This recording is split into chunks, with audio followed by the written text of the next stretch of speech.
Good evening, everybody.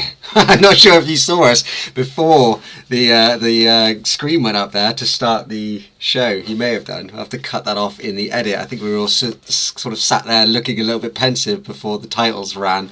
Hope everyone's doing well tonight. Welcome once again to Blacklist. So yeah, you've got me, you've got James, you've got Daff, you've got Scott with you for the next half an hour to talk about some Black Lakey stuff and some stuff that's not so Black Lakey. Guys, how you doing? Oh, good.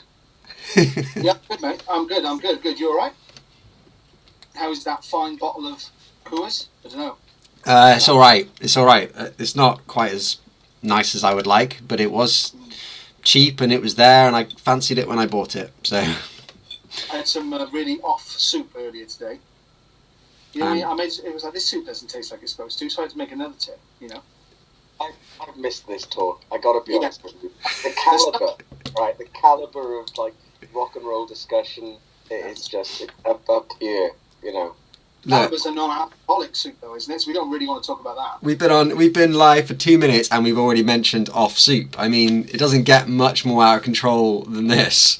If you think that what's her name? What was her name? Oprah Winfrey. Didn't she get in trouble this week?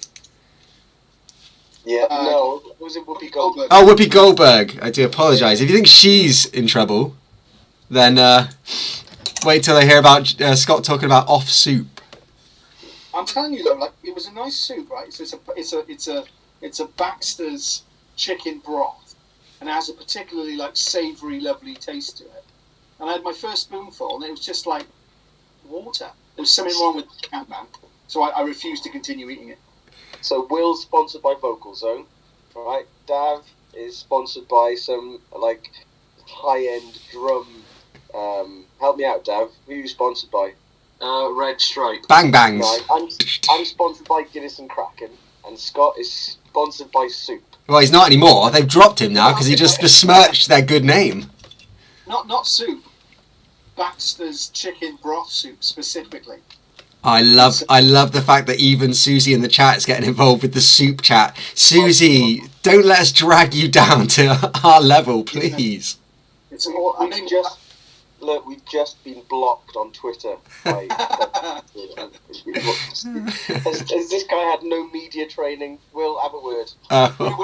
We're not doing this tonight, but we definitely now should do like top 5 soups. Oh. You know?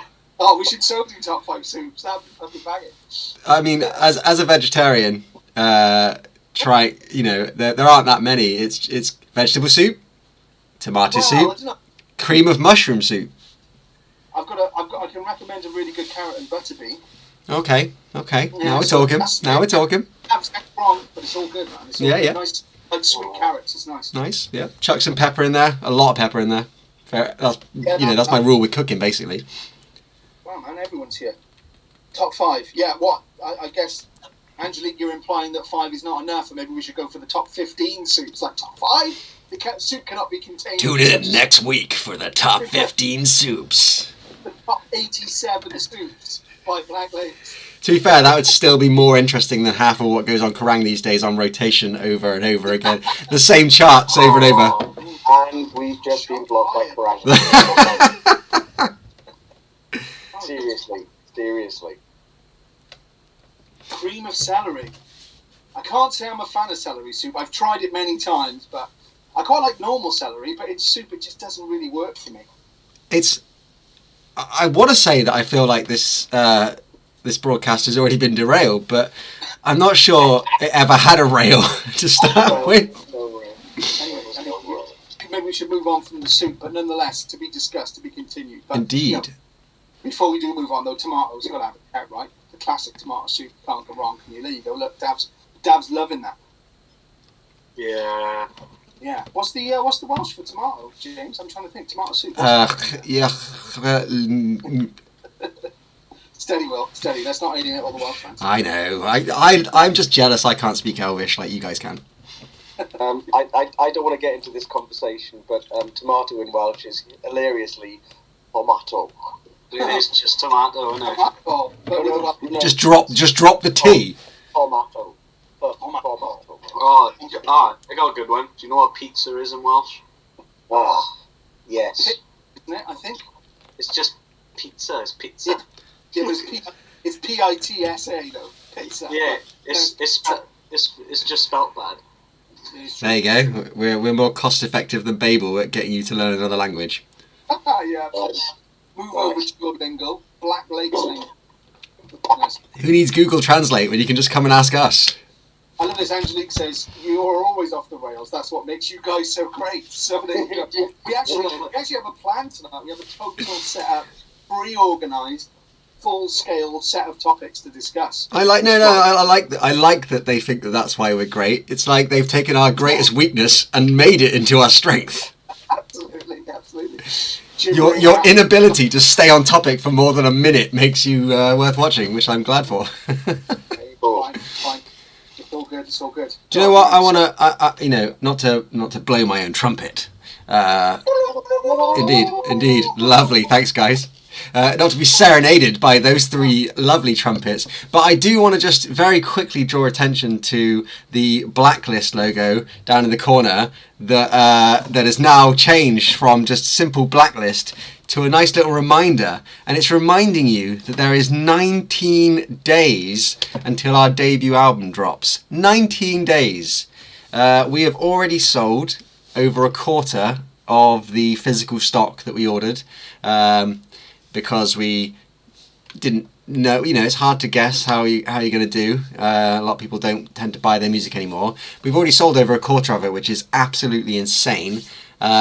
We've already made revisions to the artwork for the next run, if we do a next run. So if you want to get your hands on one of the original ones, of which there aren't too many, please do head over to blacklakes.bigcartel.com and grab your copy of the album ASAP. That's all the plugging I want to do for. That's all the selling I want to try and do to you for a minute. Self-plugging, is it, Will? You self-plugging. Angelique wants to know if we're doing vinyl. Yes, we will be doing vinyl. We are absolutely desperate to do vinyl. We just have to join the queue with the rest of every band in Europe that wants vinyl. There's about a 6-month waiting list if you want vinyl pressed, unless you're on one of the big labels and they can jump the queues, unfortunately. Do you know recently Adele ordered such a large amount of vinyl for her new album that almost every factory that makes vinyls switched to making her vinyl, pushed everyone else, because it was such a massive financial benefit to move to that vinyl. Mate, like I ordered my Don Broco vinyl in June, July last year, and it's only just arrived today. Yeah. That's just on the accounts of taste, though, That has got nothing to do with that. I just wanted a physical. I know. There's a long leg. But yeah, we're totally committed. James, how likely is it that For All You Left Behind will never come out on vinyl? How likely do you think that is that you and I will let that happen? That's right. 0%. There's no chance that it at some point won't be on vinyl. For a second I thought it was going, A-OK. There's no chance. Absolutely zero chance it's going to come out. A-OK, baby. Also, I feel I need to shout out for Dylan. I know he's not here tonight, but I've never heard such a great expression for blowing your own trumpet, which you failed to use, which was to shag your own ass. So it's like, I hate to shag my own ass, but I don't know why, but that is so Welsh. It is. Funny enough, but it's because he's Welsh. You just apologise now for anyone who's listening. Of course, yeah. But then you have to put it on YouTube, don't you? Say this is not for kids. So we said it's not for kids. So guys, I think before we go any further, we should probably address a very serious topic, which is the breach of confidentiality. How on earth did that get out? I don't know what happened there. All I can say is that several people around the UK who may or may not be members of a blacklist received documentation which may or may not have had cryptic information about the location of things that they may or may not have uncovered yet. Well, all I can say, Will, is that I wasn't aware that it was a breach at the time, and nor so. But I'm going to commission a report to establish if there was actually a breach or not. So what you're saying is we cannot confirm or deny whether it was a breach until Sue Gray has figured out whether it was a breach. All I know that it was, I didn't know whether it was a breach or not. I've got other people to look into that for us. James, is that a black marker that one might use to redact a document? I was just about to say, I hope all that stuff was redacted, because if it hadn't been, the cat literally would have been out of the bag. Hi, Kaz. Hey, Kaz. I was going to say, I don't know if anyone on the Blacklist tonight has actually received any of that paperwork or figured out or learned what that paperwork is. But yeah, in terms of Teresa's comment about it feels such a long time away, the album dropping on the 22nd, then perhaps there is a way of maybe getting your Christmas presents early, so to speak, or at least a small amount of your Christmas presents early. But I will say no more than that. I like that you can say hi to people in the chat, Scott, with such a quiet keyboard. I being a gamer, have got a mechanical keyboard. Yeah. So everything I do sounds like a drum solo when I try and type. When I'm trying to type and we're on stream, I'm pressing the key like as lightly as I can, and then I was like. And then you just got my other comment, and you didn't even hear me do it, did you? That was good. Yeah, exactly. Wow. Mandy, I was so prepared for massive code breaking. Yeah, we didn't work that hard. it's fairly subtle, but we I don't know what you're talking about. We didn't do anything, mate. no, sorry. From the office of the party. Oh, sorry. The I don't know what we're saying anymore. The leak that was or wasn't a leak. No leak. But anyway, we thought we would go do something specific, I suppose, or something structured and planned this evening. So hopefully hopefully we won't now upset people by having a plan rather than just like a random chat. Before we get into the plan, let's just say, let's just put it out there one more time that the album launch party, I said I was done with plug-in, but I was absolutely lying. The album launch party is on the 18th of February at the Patriot in Crumlin, Newport. If you want to come along, pick up a copy of the album before it drops. See us live playing the album through the best that we can. It'll be fine. Then please do join us. Before we get into tonight's topic of the week or bi-week or whatever are we going to call this thing, do we want to talk about some t-shirts? Yeah.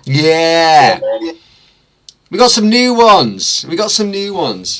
Woohoo! Already, it's all mad at Black Lakes Towers at the moment. Like so much going on. I can't There is so much going on. It's a very, very exciting time for us as a band. But we have some new shirts. Lots of stuff happening. There's a lot happening. We have some new shirts, which I can show you now. And also, Susie, thank you. If you can make it amazing. Mandy, are they pink? Not yet. But hey, I could go on, Daff. I told you. I know. It doesn't matter, Dad. It doesn't matter, mate. Just hold on to your hats. Right. So, simple, timeless design for you. We have the new Black Lakes logo shirt. Woo! Voila. And then on the back, we've got our logo and name of the album. Now, for those of you who maybe you're not so big on wearing black, we got you. We've got the white Black Lakes with the logo and the album name. And do you know what? You know what you can do with this shirt, don't you? Dye it pink. You can dye this shirt any colour you want to. The print won't go. It will stay black. The shirt will change colour. I'm dyeing mine pink. So you can have whatever colour Black Lakes shirt you would like. Tie-dye. Ooh, yeah. A tie-dye one, yes. The tie-dye because to, as they say, shag our own art. I'm amazed at how well those have come out. You pick them up and you're like, oh my god, those are actually really good. So, yeah, it's a lovely, nice new design. I'm very pleased with those. Yeah, they're very nice. on the Blacklist. We will put them on sale. We'll put them on sale very soon. We'll put the offer out to Blacklist members first, like we always do. So make sure that you're in the Blacklist. That is facebook.com/groups/Black Lakes. And we will make sure that you guys get first dibs on those shirts. Was that address again, Will? The Blacklist address? Hang on. Facebook.com/groups/Black Lakes. This is far too important. Kirsty, what cart were you in at the time? Someone crashed their Mario Kart because our shirt was so hot. That is levels of awesomeness I didn't think we'd ever get to. Distracted someone from their Mario Kart. I'd like to know what cart you were driving and on what level and with who. Yeah. Kaz, we got you. We'll make sure you know. I'll send you something on Twitter to make sure you know. Yeah. When I started writing songs, I never thought I'd reach that level of awesomeness. Proud moment. Yeah. Proud moment. I know we've said it before, but it's worth repeating that we are looking at ways to evolve the Blacklist from being Facebook dependent. Sure. And so, Kaz, we consider you blacklisted, irrespective of whether or not you're on Facebook. We'd rather not be there either. So we totally get that. So we are looking at ways to make that happen. Well, we're on Discord, right? So, Kaz, you can join us on Discord. I'm not sure if we put the link out to that recently, but there's a whole community on Discord, which is another social media app that's not Facebook orientated, or very cool, and you can catch us in there as well. So you can share that. No danger. Yep. Right, you want to get into it? Yeah, let's get into it. Why not? Into it. Let's go round the table. So, Scott, what are we talking about this evening? We are talking about 15 soups, go. soups, yeah. The top 5 soups in my cupboard right now. We've done that. No, we thought we'd talk about album influences. So we've sort of set up. We've each picked 2. Unfortunately, for various reasons, a couple of us are not here tonight, but we'll try and talk about their picks as best we can. So I'm hoping, obviously, in the Blacklist, you guys can get involved too and talk about what you think of those albums, good or bad. I love a good debate. I have to be honest, as Will testify. I do like a good old ding dong. Absolutely. So yeah, we're gonna talk about some of our, specifically albums that we feel influence us when we were making 4 You've Left Behind. So not necessarily like greatest albums of all time or favourite albums. It's not that. It's specifically albums that we felt were quite influential on us when we were making the record. So as you know, I go on a lot, and Will, you talk a lot, and James talks a bit. We should start with Dav, I think. He hasn't had a chance to say a word yet. Bless him. Go on, Dav. I've got to press the buttons to make these things appear, so you got to keep me on my toes. Where are you going first? All right. Well, I think first album I'm going to put as Loathe. I Let It In, and It Took Everything. Cool. Tell me when it's up on Oh, it's screen. up, mate. It's up as soon as you said it. I got it. I'm fast. I can't see the magic. I wish I could see the magic. No. Is it there? Where's my where is it in relation to my face? It's not over your face. Don't worry. It's over the bottom side of the screen. You're absolutely fine. That's all right. As long as it's not over this, we're good, right? Yeah. So this is a band from Liverpool. They're called Loathe. Actually, 2 of them are from Cardiff. And if you haven't heard of them, they released an album yesteryear, I think, and that was like one of my top albums of that year period. If you're into your mega down-tuned, sludgy, slightly proggy, hardcore styling, industrial in places, it's a mishmash of like loads of different genres, but there's some like really chill sort of Deftonesy, shoegazy sort of songs on there as well. Like that album had such an eclectic sound. Like, I love the heavy stuff, I love the shouting and the screaming, but that album sort of flowed from like movie soundtrack sort of instrumentals and synth-based sort of soundscapes into a super heavy track, into a shoegazy Deftones track, and it just made the album all the more better. And two of them were Welsh. Are there bits on the album where you get to do the face stuff? Are they like, oh, whether that? Yeah. There's a riff on there, which is sort of semi-inspired. It's semi-inspired one of the riffs on the opening track, or the proper opening track of the album. About 3/4 of the way through, I think you know it. So the album itself has some moments which actually influenced some of the riffing, which I suggested for the newer tracks on the album. And as an overall album, the way it goes from soft soundscapes into absolute madness and demonic possession and hardcore riffs into the whole shoegaze thing, and that whole sort of that spectrum so wide. Because it's so wide, I just thought, if these guys can do whatever they want, why can't we? Absolutely. I like that. I remember that Deftones track of theirs you sent over, and it's cool. I'm a big Deftones fan. I was loving it. Yeah, amazing. Yeah, definitely check that album out. Definitely. No. You're getting some love from Cash. He's already said, "Ooh, Loathe, great album." Amazing. Angelique says, "I'll have to check them out." What's the mega Deftonesy song on that album that's absolutely incredible? What song? Sorry. The one that's like mega Deftonesy. Is it really you? Is it really you? Oh, it's just man. He's away. Dav can sing. Dude, Susie Boots is not heard it, but I like the sound of it. Yeah, it's worth checking out. It really is. James, let's get one from you. Go for the Queens of the Stone Age one, man. Boom. Go for it. Like Clockwork. It was, for me, Tommy returning to his roots. I think he'd nearly I think he died on the operating table, and had come back, and it really sort of galvanized his ideas around this album. He brings in he brings in Brody Dale, Mark Lanigan, Alex Turner, Reznor. I'm a huge fan of Trent Reznor. Jake Shears, even Elton John gets involved in this one, and it's a real collaboration, and it just completely clicked with me.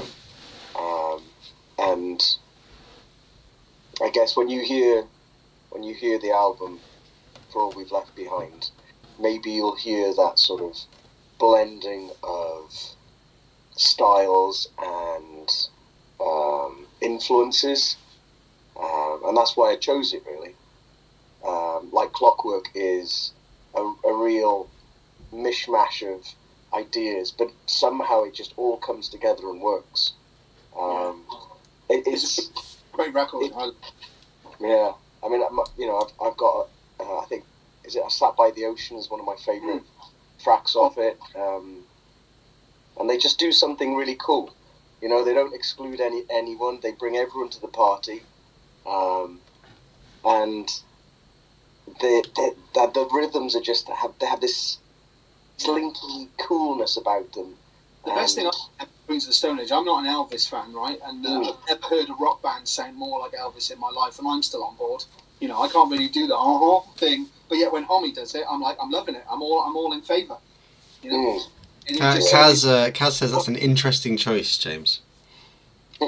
I'm with her on that one. Although I don't know if we share the sentiment. For me, it was a kind of a weak album. I felt so. It's interesting that it struck such a chord with you. Yeah, well, to me, it's complex, it's harder, and it's catchier than anything they did in the previous decade, and it was more sort of single orientated as well, which is where I find our album is pretty single orientated. All bangers, no clangers. Yeah, I would definitely say for me, that's the finest Queens of the Stone Age album since Songs for the Deaf, and still the finest one since then. So, there's a lot of stuff in between, and some of it's all right, but yeah, I agree with you, James. Like Clockwork for me was a total return to form for my person. But yeah, that's interesting. Well, that you weren't digging it. That's interesting because I think it's a our secret track. I think it really heavily influenced me with that sort of style. There we are, man. Like Interesting. clockwork, Queens of the Stone Age. Well, it's going to be your turn. My go. Oh, crikey! Put me on the spot. Okay, you do it. Let's just jump straight in, shall we? So, album number 1 for me is Venus Doom by Him. Him have long since been my very most favourite band, and although they have a specific sound, and you can sort of tell it's them, they've also, been on a very long journey in refining that sound. And for me, Venus Doom was where they not peaked, because that makes it sound like everything past that wasn't as good, and it's not that it's not as good. Venus Doom just sticks out for me as a very different album tonally.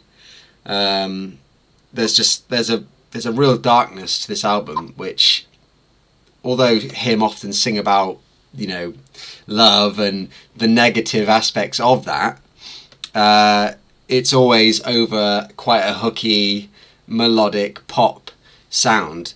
This album is heavily influenced by the artists that Valo and co listened to growing up.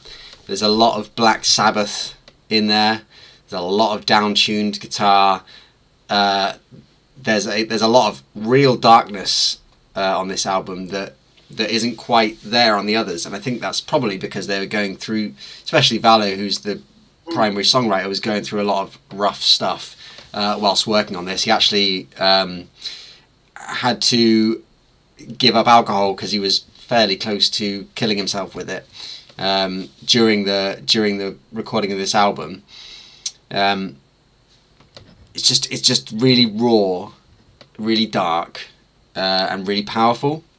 Him are the band that made me want to start singing, and the reason I do sing is because of them. And for me, this is just the absolute. If I had to pick one album of theirs that I could, put above the rest, this would be it for a plethora of reasons. Because obviously we're in the same band, and we're good friends, and I've never heard a Him record. I've heard some songs. Obviously, Wings of the Butterfly, I think, is the famous single. Mm-hmm. So as a duty to you, I will go and check that album out. I am not a Him fan, but I will listen to it in its entirety and then see if it changes my mind. Do it, man. Yeah, I will definitely do that, because that's it's an interesting one, isn't it? I love how we've gone from Loathe to Queens of the Stone Age to Him. no wonder Black Lakes are all over the place. Sorry, but I just want to point out that we started with Soup. Yeah. Well, Speaking of Soup, I think this is a great time to bring in our sponsors, Black Lake Soup, Soup Noir. Ooh, bison. You'll be seeing this at the merch stand. This is just for you. Did you send this message? Blacklisters. We've gone into. How do we mute James? Can we just turn James off for a minute? Who's the moderator in the room? Who's the moderator? James, you just got shadow banned, all right? Soup Noir. I like how you went to go quite with it. Ooh, spicy. You can see James in the advert for that. He like spins round in his kilt like in one of those Japanese adverts. Ooh, spicy. I was getting more like Hugh Grant from Paddington 2 about the if you want to eat the rough dog food. It's kind of those vibes I was getting. Fair play, James. It got a lot of traction. I love this guy so much. Laugh out loud. Nice. Three. Actually, in total, 1, 2, 3, 4, 5, 7 laugh out loud smiley faces, James. That's that's a genuine pity party right there. If I ever saw one. I love it. I know what I bring to the party. Okay, I know what I bring to the party. Yeah, I'd buy that. Says Black Sunshine. I'd buy that for $1. Ever heard of buyer's remorse? Because you will have if you buy that soup. Do you know what? It's buyer's remorse because it's just tomato soup, repackaged, gutted. You've lied to us. Don't You've lied to us. Right. No, Maybe you put some Worcestershire sauce. Okay. Yeah, if Black did make a And some black food colouring, obviously. maybe so. Right, Scott, come on, tell us about an album of yours. Well, I think because I'm worried we'll run out of time. Well, let's go with of Mice and Men's Restoring Force. So I don't know whether anyone's heard of them in the Blacklist or whether you're fans, but I remember being sat down, minding my own business one day, happily with Kerrang on, and then all of a sudden Bones Exposed came on, which starts off with like a bam, bam, bam, bam, bam, bam, and it's just like, what the hell is this? Yeah, the face. It's like, ooh, it's one of those face riffs. And I'd never heard them before in my life. I was not aware of them. And that song I was really into. So I thought, right, I'm going to go and see if I could check out a little bit more of this band. And I don't know if anybody knows Mice and Men, but that's the record that Aaron Pauley, who's now their main singer, first came on. But at that point, he was kind of like a co-vocalist and bass player. But for me, I'll be fair. I wouldn't say that every single track on that album is a banger. I don't think it is. But the ones that are, if you can get past like some of the opening ones that are very noisy, very shouty, very screamy, which is not necessarily always my cup of tea.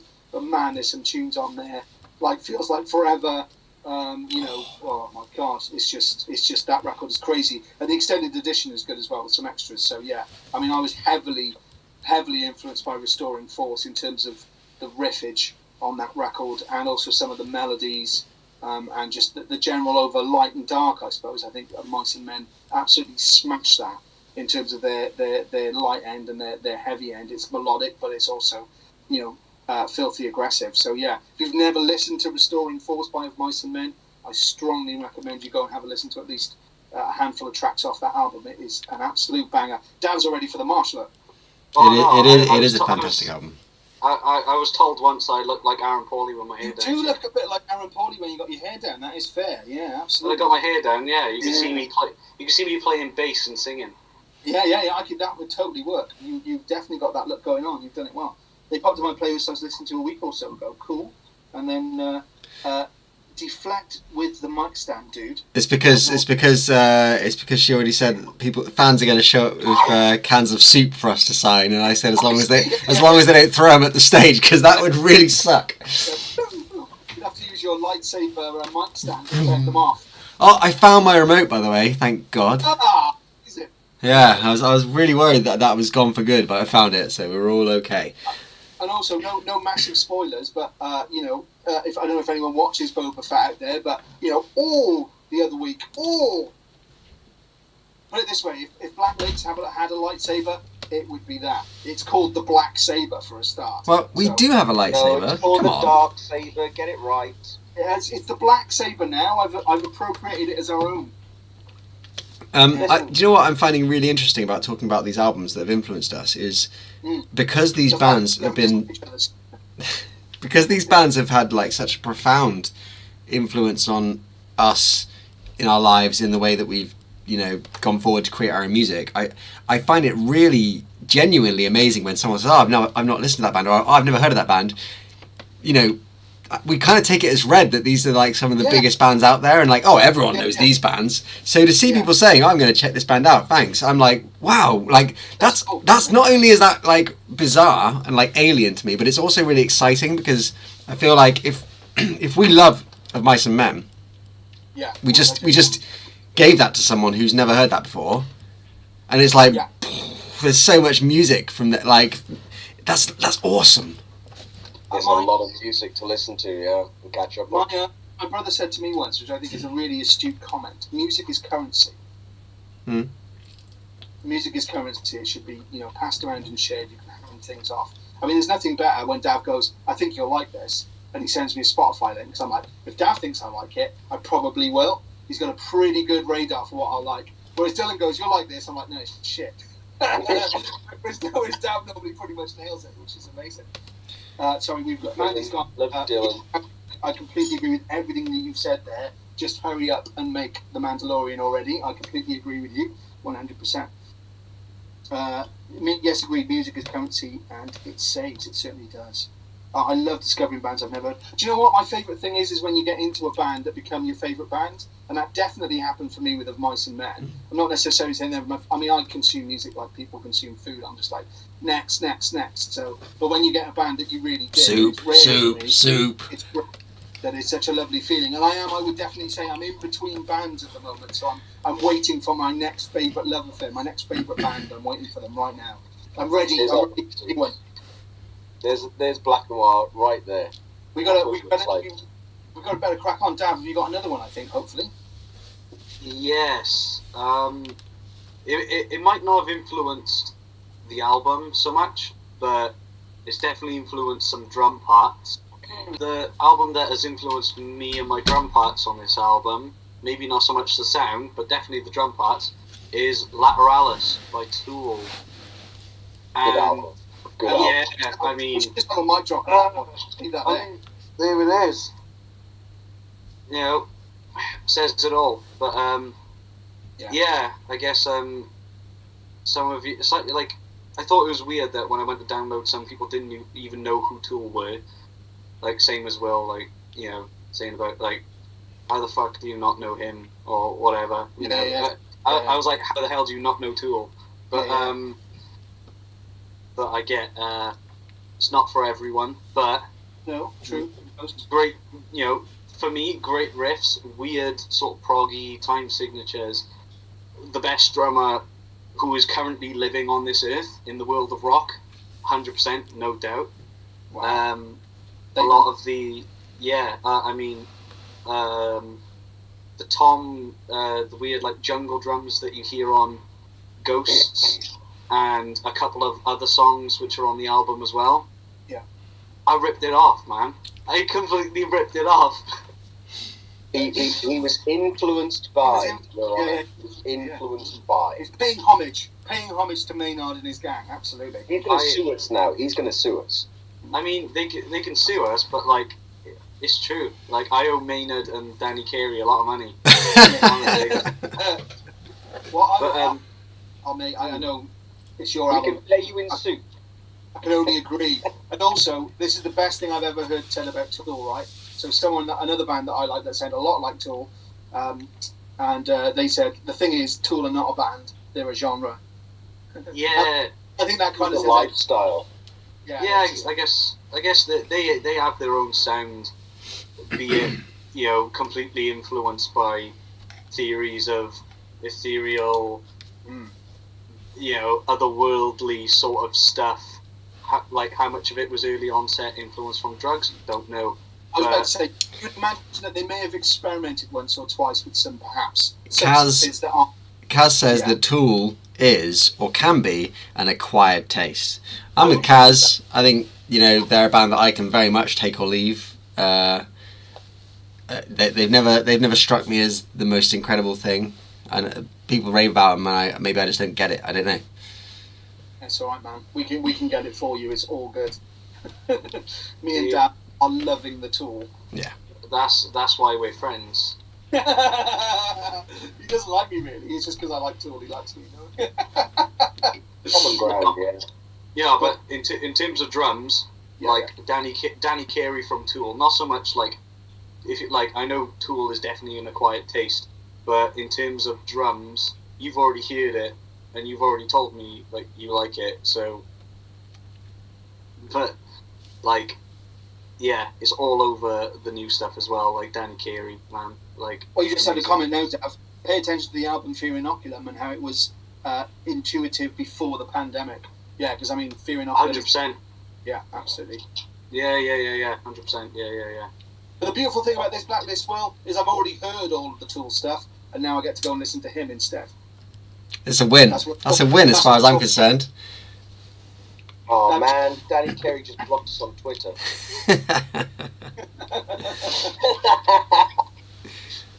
Try and win him back with some soup. Compliments of us. And or stew. You know, we're not. James, give us another one. Alice in Chains. It's an easy win, right? Alice in Chains. This album is like based on emotionally charged topics, and I kind of have chosen it because our album's based on quite a lot of emotionally charged topics. Theirs was very much around depression, pain, anger, relationships, drug addiction, war, death, you name it. And I'm not saying ours, you know, our album Before We Left Behind is a mirror of that, but we kind of tapped in when we were writing it to the things that were going on at the time. That ballad about the ingrown toenail especially is just... but this album, quintessential grunge track, grew up with it. I still remember driving down, and I remember saying this in interviews, in the back on the roads, searching for surf in Pembrokeshire, going to places like Abermawd, White Sands, Fistral, that's somewhere else now, and just having this in the background, and it was my soundtrack. And again, when people hear that secret track, some people may have already heard it. They'll know where I'm coming from when I'm talking about this album, because like singles like Them Bones or Rooster or Angry Chair or Wood or Down in a Hole, 6 songs there of an album that are just classic. Again, I know it's another album that Will's not necessarily a big fan of, but I know Lee's not here tonight, but he was talking about, or one of his suggestions was Soundgarden's Super Unknown, and also another phenomenal record, and I could go on about that, but I would say Dirt by Alice in Chains, greatest grunge album of all time, probably. There's not much better than it, in my opinion. That album is just... Did you just slander me by saying I'm not a fan of Super Unknown?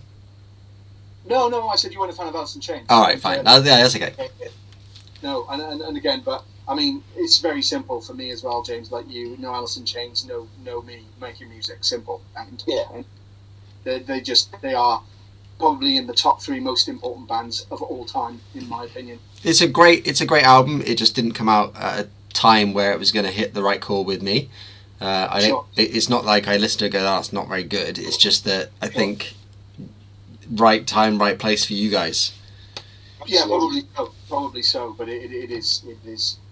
I don't know. I don't even know how to put it into words. How great that record is. And that's the thing that's great about us. And I don't mean to be blowing our own trumpet or plugging ourselves, as we were earlier. But we all bring our love of music, and it comes into life as Black Lakes, which is cool. And hopefully people can hear, within the songs, like Dav was saying, that drum beat is from Tool, or that guitar was inspired by Alice in Chains, or this vocal was inspired by him. And it's like, well, that's the melting pot, isn't it? That's what we're bringing in, and that's why we sound like we do. I remember when we were in the studio recording Ghosts, and we're all just sat there, and Daft's in the room behind the drum kit, and we're all just chatting, and then this thing just happens where he starts doing that Tool-esque, and we're all there like, bink, like just like it just sounded insane straight away. Yeah, I remember that happening twice, because obviously it happened on Ghosts, where I was like, oh my god, that was a good song, but it just got totally elevated with the drum pattern. And it was exactly the same thing that happened with Landslide on the record. That tune was awesome, and then I'm like, here, Dav, this is what I've got, where do you want to go with it? And then, oh my god, it came back, and I was like, I didn't even know it was possible for it to sound that good. Like, it's just crazy. And that's an amazing thing when you're a fan of stuff in your own band, not because of what you've written, but the amazingness that someone else has put on it that then elevates it to a place you never thought it would get to. Yeah, definitely my 2 favourite drum moments on that record are there, I think, on Ghosts and Landslide, definitely. We need like that fast scrolling disclaimer across the bottom of the screen. Landslide available on Black Lake's debut album. For All We Left Behind available 22/02/22. Maybe not be a track on the upcoming Black Lake's album. Yet to be confirmed. Yes. Sponsored by Soup. Always read the label. Absolutely. So what we do now? Another one of mine. The other one of yours, I think, mate. Yeah. Crikey. Yeah, Okay. Bit on the nose, I guess. Bit on the nose, but I'm going with Linkin Park's second album. Now, you can call it Meteora, you can call it Meteora. Meteora to me. Yeah, I mean, I'm going to go with the American Meteora. I just love this album. For me, this is where they peaked. I was a big fan of Linkin Park all the way through. Sometimes it took me a few listens to get into what they were doing, but I grew to love each album as its own piece of work. But for me, it's just an absolutely stunning album from start to finish. There have been people who've been very kind in comparing my vocal to Chester, although right now in the chat Angelique is comparing my vocal to Gary Newman, which is cool. I'd take Gary Newman, but I'd say you're better than Chester. But let's move on because I know you don't like me saying that. No, it makes me very uncomfortable. The man's an absolute legend. I think it's an undebatable fact, in my opinion. Well, that's very kind of you. It's just the truth. But yeah, this album is just absolutely incredible. Obviously had a huge influence on the way that I sing. Subconsciously, I guess. I never set out to sound the way I do. It's just the way I've, and it's certainly not how I sounded in my last band. It's almost a way that, it's testament to this band that Scott, James, Daff, when they've been producing me, recording me, have encouraged me to sort of really push myself and go further. But the starting blocks for me for singing along, for singing to anything is Linkin Park, really. Just the melodies, man. The melodies are so singable, catchy. Personally, if I had to go one-on-one, I would probably just about go with Hybrid Theory over Meteora. But then Meteora's got like meat and aura in the title, so like that's. I did the balancing. I was thinking I almost went with Hybrid Theory, but just on the scales, I don't know what it is. I don't know if there's probably more better songs on that first album, Sure. but there was just something about this album which, for me, just it's right there for some reason, and for me, it will always be there. It's just that album.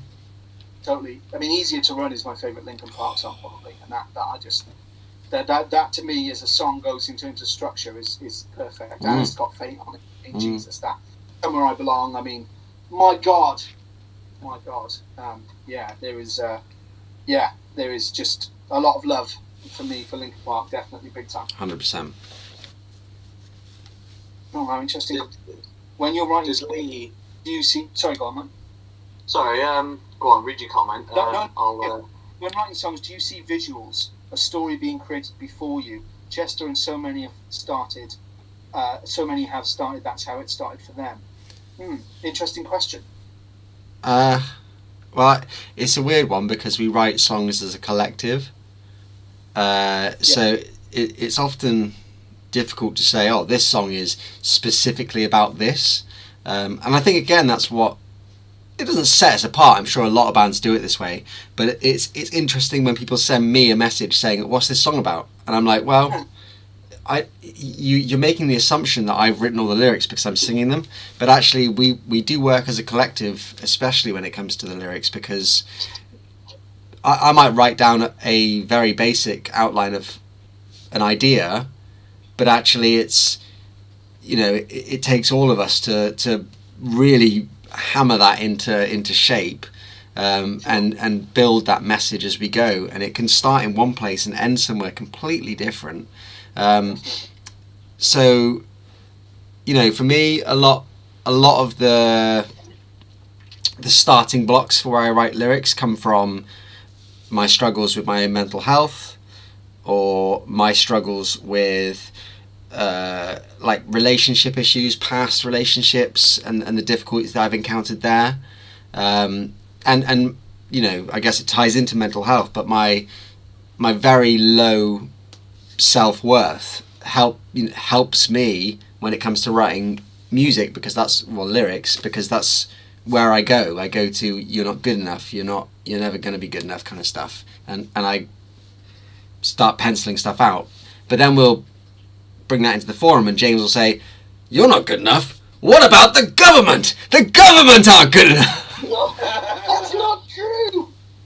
That's pretty much what happens. I mean, yeah, I completely agree with a lot of that. And for me, I think Distance is a really good example where, you know, that song could be interpreted in a number of different ways. And I think that, you know, on that particular one, Will, James and I were combined writing the lyrics. And I think we all left the song feeling the song was about something personal to each of us, if that makes any sense. So you could interpret it as a wider social commentary on, you know, being rebellious or being trapped against something, or you can take it as a particular personal situation or a specific set of instances. So, you know, for example, there's a line in there, here inside this cage, and at the time I meant that line literally because I had this whole thing about modern slavery in my mind, but then that line could also be taken metaphorically as well. So, you know, it's amazing, and oh god, I'm getting all a bit D&M now. But Angelique, sorry, is saying I ask because fans really want to understand where the songs come from so they can connect deeper.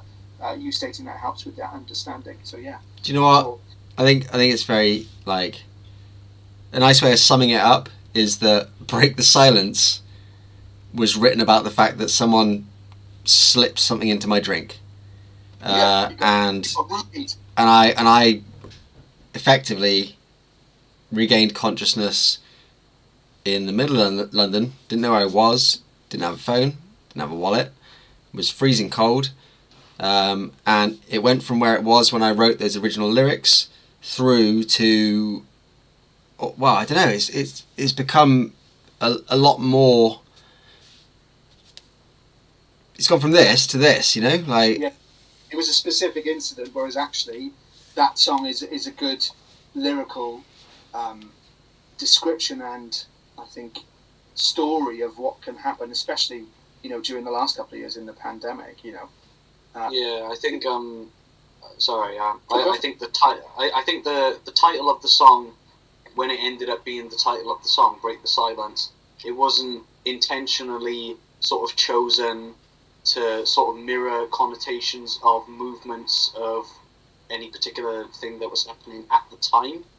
So even though it may have came out around a convenient time of where certain movements, especially around sort of safety around women, were happening, Sure. even though that was happening, it's not something that was specifically wrote about. But again, it all comes back to sort of right time, right place, and the message went from very, very streamlined and very literal to sort of more widespread and had more frequency to it. And I think that's the beauty of the melting pot, like James was saying earlier. The melting pot. Yeah. You take something that's very personal, and you sort of pull it so it's wider, and then more people can. Yeah, relate to it. Yeah. Funny enough, and again, this is just on this very same subject, it's Seal. I know not everyone might be a massive Seal fan. I'm not necessarily a massive Seal fan. But he refuses... thanks for that seal of approval, James. Seal refuses to publish any of his lyrics because he got so frustrated as a kid when he found out that like a word to a song wasn't what he thought it was, and that ruined that meaning of that song for him. So his view is, whatever the lyrics are to you, whatever you interpret as those lyrics, that's what the lyrics are. You know, my meaning of those lyrics are no longer relevant. It's whatever you believe that song to be about. I love it. And some of my favourite lyrics from Jonathan Davis are the It speaks right to me. Yeah, definitely. But I think that's true, and you know, I know we do put lyrics out there, but I do think it's completely okay. You know, if Ghosts, for example, is about your specific experience with loss or with you know, a particular set of circumstances, you know, that was what it was there for. Yes, it was our catharsis by writing it, but at that point it was like, we want to give it away to other people. for what they're experiencing and what they're going through and things like Do you know, that. So, we blew through the half-hour mark so long ago now that it's laughable. I know. But We're at 55 minutes, so I reckon we should wrap this on the hour. So Scott, you've got everyone else has had 2, right? Yeah. Everyone else has had 2. Is that right? I think so. Yeah, I think I've got one more to go, and then. So go. God, I don't know. I feel like this is going to be a letdown after all that, but there we are. So, the second album I thought was a big, heavy influence on this album for me was Ember by Breaking Benjamin. Now, I know they've been around for a while, and I've never been. Again, it's a band that's sort of grown on me over a long period of time. I've not, I go back and listen to the early stuff, and it's okay. And they just seem to have kept building and building and building. And yeah, for me on Ember, the first 2 tracks.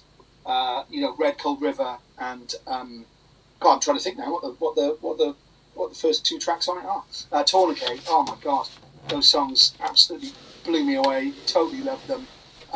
Doesn't have the best vocal in the world, I don't think. He's not the best singer in the world, but sonically, Breaking Benjamin have got a lot of parallels, I think, to what we do in terms of heavy riffs, but light and darkness, melody, but also you can mosh out. But it doesn't ever go descending into demons and snakes and fire and metal. It doesn't go down that road. So yeah, I'm a big fan of that record. Funny enough, I was looking earlier and that came out in 2018. I'm like, crap, man, they're due a new record. That's 4 years old. Like, get on with it. Come on, let's have a new one. I'll be fascinated to see where they go with next. So whilst I wouldn't say again that album has, I wouldn't say every single track on that album is an absolute banger. There are certainly some of my favourite, rock, hard rock, metal, melodic rock, call it whatever you want, songs of all time on that record. Because, Red Cold River and... Red Cold River is amazing. Tourniquet, and then what's the... I can't... Well, my mind's gone blank on this. Is it Wolf? What's the... This is something about the Wolf for the second one. Anyway, yeah, love that record. Great record. Digging a lot of what they do in general. But yeah, I still feel like that maybe their next one's going to be like even more like absolutely on it. So yeah, no, I'm a fan of that record. Good record, good cover, and weird dude though. It has lots of issues. It's can't fly, so that's why they're hardly ever in Europe if at all. When they did come over once, I think in 2016 it was by boat, which I respect. But it'd be nice to come out. Although what I would say is I did catch a YouTube video of them doing a cover of Wood by Alice in Chains with what's the guy from Bush, singer from Bush? Gavin Rossdale. Oh my God, my little grunge Breaking Benjamin mind was blown right there. I'm like, oh my God, they're doing an Alice in Chains song. Oh my God, they're doing an Alice in Chains song with the guy from Bush. That's definitely worth a YouTube moment if you're into that. So yeah, no, definitely had an influence, a big influence on some of the tracks on this album, and maybe some of the tracks on album 2. We don't talk about album 2. We don't talk about album 2. It's like Fight Club. The one that's nearly already completely written. Well, yeah. We've got a minute and a half left to wrap this up because we've been invading on people's private time for like almost an hour. Yeah, I know that was not intended. Probably because we talked about soup too much, I reckon, at the beginning. Yes, the soup issue. Yeah, absolutely. Ooh. There it is again. But man, that was really fun, and I'm so glad and happy you guys got involved. And I think we can all surmise Tool, Acquired Taste, and then Linkin Park Getting the Love, and then that's a hymn tattoo, I think, isn't it? Yeah, indeed. We will go and check that out. Was it 2 weeks, and it'll be just before the album launch, just before the album. So we'll be tees. God, I didn't even forget about tees. Brand new Blacklist t-shirts. If you want to get your mix-ons, they're very nice, aren't they? They're very clean. Very clean. They're really nice, actually. They are actually super duper comfortable as well. Nice. And they've got some really nice green credentials as well. They do. They are. What is it? Fair trade cotton. Yeah. And environmentally friendly printing process, because we genuinely believe that it might cost us a little bit more. It might cost you guys a little bit more, but come on, we don't want to kill the planet we've got. And I know oh God, so many things to say. The album that we're coming out again is no plastic. It's all cardboard, because we don't want to get any plastic. This album? Yeah, what have they already arrived and we'll exclusively reveal them on the next Blacklist?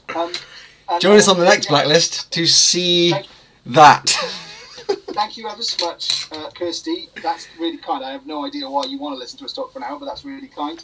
And Angelique, Susie, Kaz, Teresa, Black Sunshine, thank you. Mandy, thank you ever so much again for joining us, guys. Everyone go get a well-earned soup, and we will see you. We will see you in 2 weeks' time for another Blacklist where we will be incredibly close to the launch of our debut album, which is absolutely incredible to say. It'll be so close you can smell it. Like I hope not. I really hope not. Right. Say bye, people. Peace. Bye, guys. Thank you so much for joining us, and we will see you next time. Ooh, spicy. Spicy. Ooh.